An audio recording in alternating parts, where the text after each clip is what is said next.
But not far from where the Steelers' former homes at Three Rivers Stadium, Forbes Field once stood, we are at Pittsburgh's Acrisure Stadium. Today it's week 4, and we've got what should be a great one here, as it'll be the Kansas City Chiefs taking on the Pittsburgh Steelers. Seems like we were just starting training camp, but here we are in October, and off we go on EA Sports. This taken in at the goal line.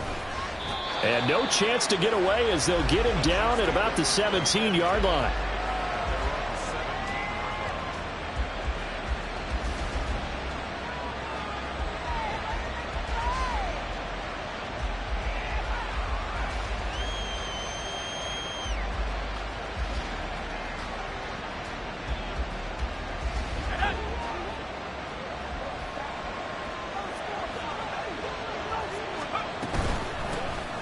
They'll start this drive out on the ground. And he's going to get a solid gain of 9 before being brought down. Second and right at a yard.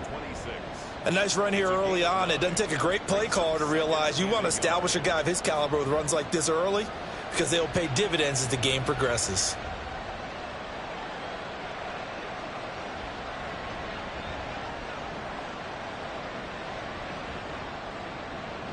So from the 26-yard line, here's second and a yard. And they'll run on the inside handoff. And that's going to be a Chiefs first down as he gets us up past the 30 to the 32. That's a nice run right there, able to get to the outside. And so many times defenses say, okay, we've got you hemmed in. But if you're running the football, at least you know where everyone is coming from. You don't have to worry about the backside at all. That allows you to run with a little bit more confidence as you traverse down the field. And they get him down, but not before he takes it across the 40-yard line. It'll go as a gain of 10 and a Kansas City first down. The goal for any offense versus a zone defense, find the holes where guys are available and put the ball on the receiver before any defender can step up and fill it. They did it well there. Perfectly executed crossing route. They'll look to throw now on first down. Flush to his right. Oh, he just needed to throw it away, but instead out of bounds he goes, and that's a sack. That's going to go down as a loss of 9 on the first down play. So when the defense complains about having to do pursuit drills in the heat of training camp, plug in this play. Excellent pursuit. Force the quarterback out of the pocket. He ends up trying to run for it. Instead, he goes out of bounds and loses yardage. That goes down as a sack for the defense. 27 yards there, a first down. Well, I think when they look at their offense, they think to themselves, weapons, weapons everywhere, and they want to move the ball around. They want to spread it to different people, but you absolutely know they want to get this man involved as well, and that's what they just did on that play. Now on first down, he'll drop to throw it, and that is going to be incomplete as he led him a bit too much. Quentin Johnston, the intended receiver on the play, but it's going to be second down. You look at this Steeler defense. They're a unit that enters play way down, number 28 in the NFL right now against the run. And this group talks all the time about wanting to be better, getting stronger against the run. And to me, it all starts up front. You've got to win the line of scrimmage in order to play against the run very well.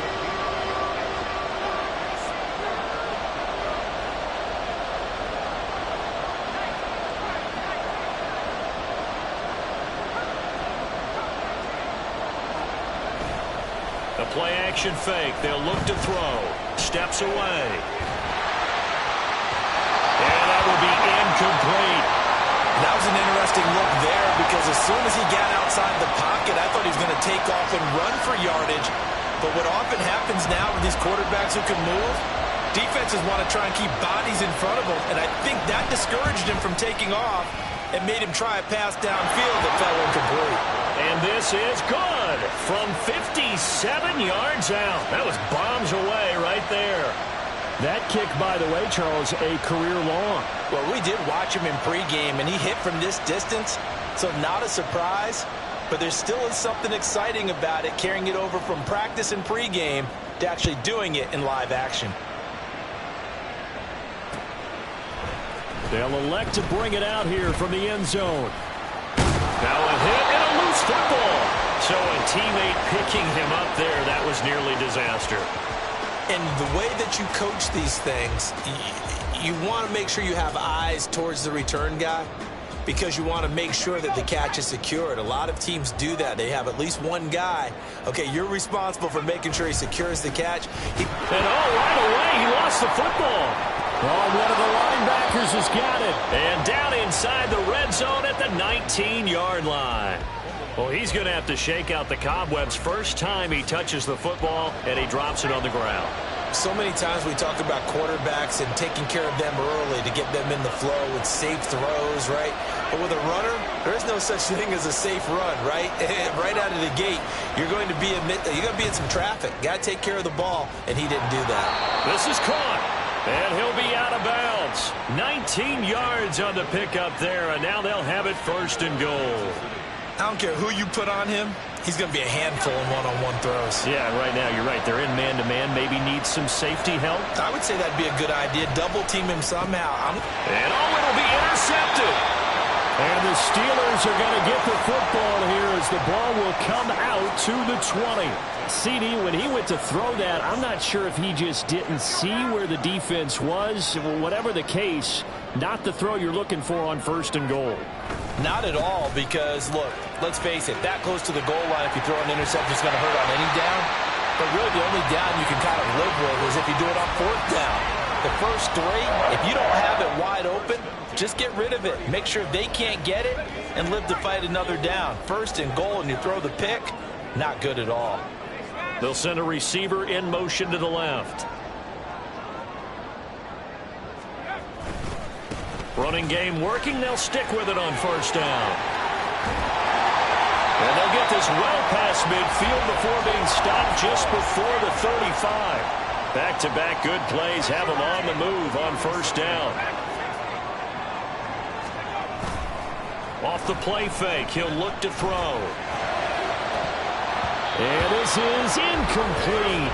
Oh, it looked like he had a pretty good line on that one. That would have been a big play, but he could not pull it in.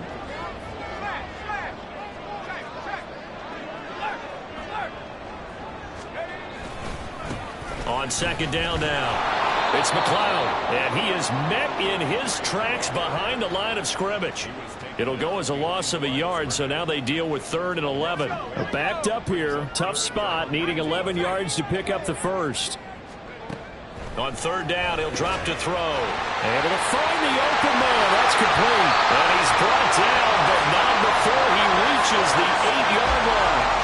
The previous play, they barely got back to the line of scrimmage. Now they pick up over 30 yards. And the offense is saying to itself right now, only they were all this easy because he was wide open. And once he made the catch, plenty of room to work his way downfield. That was a breakdown on the defensive side of the ball, one that they want to fix immediately. They'll try and run for it on first and goal. And this play doesn't go anywhere. Backwards, losing yardage to the 11. Brings up second and goal. 2nd and 11. And caught in the end zone. Touchdown, Steelers. Pat Fryermuth, his 3rd touchdown now on the year. And the Steelers have answered that early field goal to take a first-quarter lead.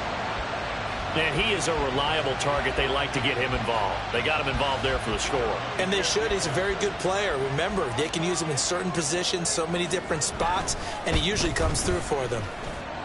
Extra point right down the middle. And that makes it a 7-3 lead.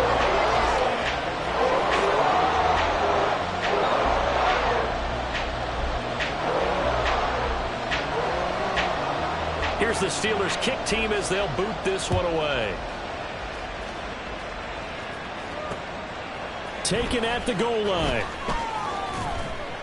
And he will be brought down here inside the 20. Good coverage as he's dropped at the 17. The Chiefs offense about set to begin this drive. A big mistake last time they were on the field, tossing that interception inside the red zone and really taking away what had been a pretty successful drive up to that point. Yeah, I don't think there's any question about it. As they head out on the field for this drive, that whole offensive unit is just thinking redemption. You know, they moved it really well, didn't pay it off. This time, they want to make sure that ball ends up in the end zone, and they're the ones possessing it. And a good stiff arm there before he's brought down on a nice little gain. They'll wind up getting 10 back as that sets them up for third down. So from second and long, now we go to third and very manageable. Yeah, they love that phrase, don't they? Because as an offensive coordinator, you can keep people a little bit off balance and guessing because you don't have to throw it. You can come back with a strong run game if you want to. And if you're in 4-down territory, that really opens things up for you. After 7-3 the score on EA Sports.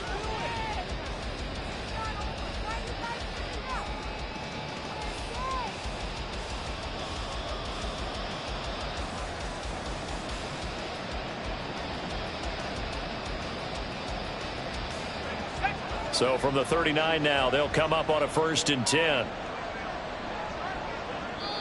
Now the Steelers put a stop to the action with a timeout defensively. They'll have 2 remaining as we step aside here in this second quarter.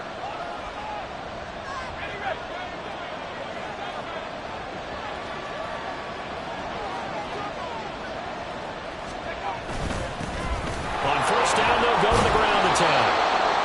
5 yards is the tally on 1st down. That brings up 2nd and 5. That's a really nice, tough run inside, and they gained 5 yards on it. And to be frank about it, most offenses don't expect to get 5 yards on a play call like that. So when they do, they go back to their huddle with a little pep in their steps. They're starting to think that they're starting to dominate the line of scrimmage.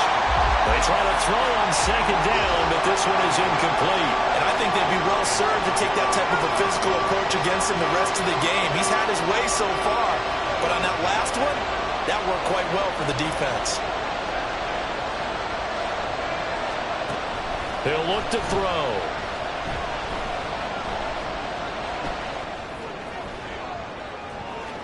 Oh, and his early struggles continue. Here's another one intercepted. And the Steelers are going to take over at their own 41. They exited the pocket trying to improvise. That was a tough throw, and unfortunately, it wound up in the wrong pair of hands. And, Brandon, when you're on the run, sometimes your downfield vision can get skewed just a bit. Now, the beauty of extending a play is sometimes your receivers find their way open, but oftentimes you end up closing down part of the field and bringing those defenders to the ball. And that one was picked off. And he'll work this forward for about 3 at 2nd down. It's a pickup of 3. Brings up 2nd and 7. Here's a 2nd and 7. That ball caught by Harrison. And he goes down, but not before getting this inside the 25. It's a gain of 34. That's a real nice job right there. Working the middle of the field, working against those safeties. And you know, partner, if you get your hips turned the wrong way, big plays can result. And a big play resulted right there. So the big play gets them all the way down to the outskirts of the red zone here for 1st and 10. And they'll bring the big tight end across the formation left. They'll look to throw here on 1st down. He finds his man complete. That's McLeod. 2nd down and 6 now. It's now 2nd and 6. At the Chiefs' 18-yard line. Now a handoff up the middle. McLeod. And he'll take it from the 18 to the 15. A gain of 3. I do know from experience that when you slow down someone's running game, you're now doing the dictating on defense. And guess what? Now you're getting ready to tee off on their quarterback because they have to throw it all the time. But you still have to be alert for the draws and other plays of that nature to make sure you don't get hurt. On 3rd down, it's McLeod. Now this is only going to be a gain of 2. He needed 3. It's 4th and 1. Here we go on 4th down. And, boy, this is going to be close. That mark looks a little short, and he didn't get there. The Steelers try it, but they come up empty on 4th down. And the Chiefs' defense comes up with a stop. The KC offense out of the huddle, ready for their next drive. They're sort of seeing themselves spiral out of control. Let's see if they can get things back on track. And this is where the coach is walking that line of being calm and really being firm with his team. I had one tell me once, when we were having a tough patch, this too shall pass, this too shall pass. And finally, we kept having a rough patch. He said, but you got to do something to make it pass. And that's what they have to do. They've got to get some control back, get themselves reasserted, and calm things down. See if they can get calm and reassert themselves here. 2nd and 6. Now he'll dump it underneath to his running back, complete. And they bring him to the ground just shy of midfield. The Chiefs have got the passing game rolling a bit, and another first down. And I like the idea here. Get the ball in his hands, even if it's in the passing game. 3 catches a week ago, and he does a nice job here to pick up yardage. And he's going to take this ahead for right around 3 yards, but no more than that. 2nd down.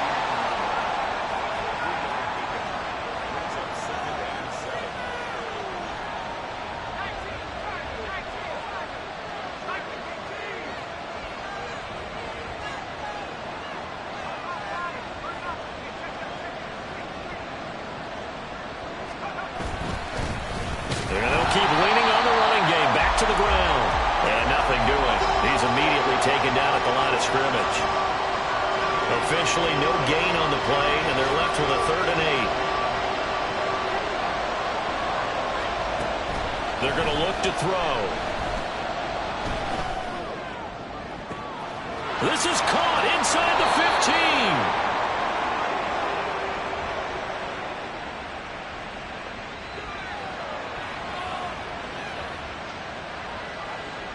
So it's 1st and goal, and a great opportunity to get that lead back before the break.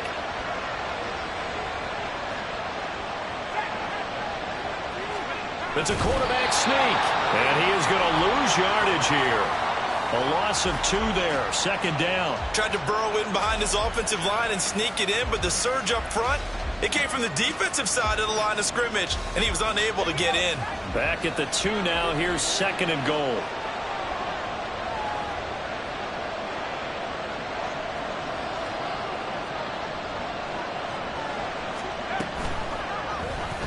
He's going to keep this again. And holding it, maybe the wrong decision as he's stopped in the backfield. So it's the big left tackle who gets tagged with a hold. And sometimes you're actually executing the block well, and he starts to slip off of you, and instinctively you reach out and grab him. And when it's done like that, it's often seen by the official and called.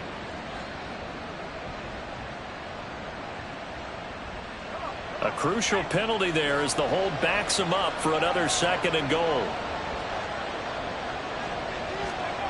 He'll look to throw.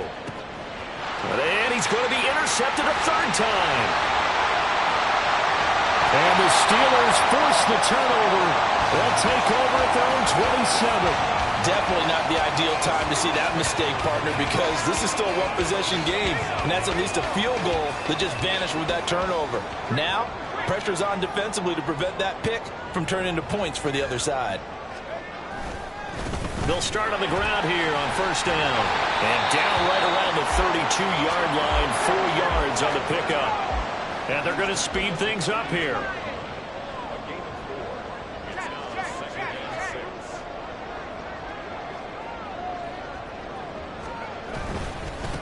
On 2nd down, it's McLeod. And this is going to be a Steelers 1st down as the tackle made just shy of the 40.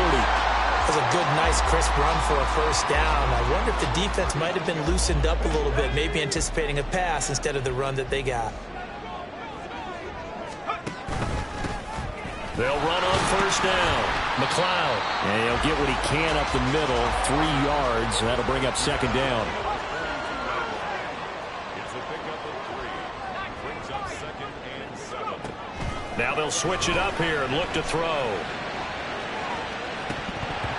And it's incomplete. Took a shot, couldn't connect.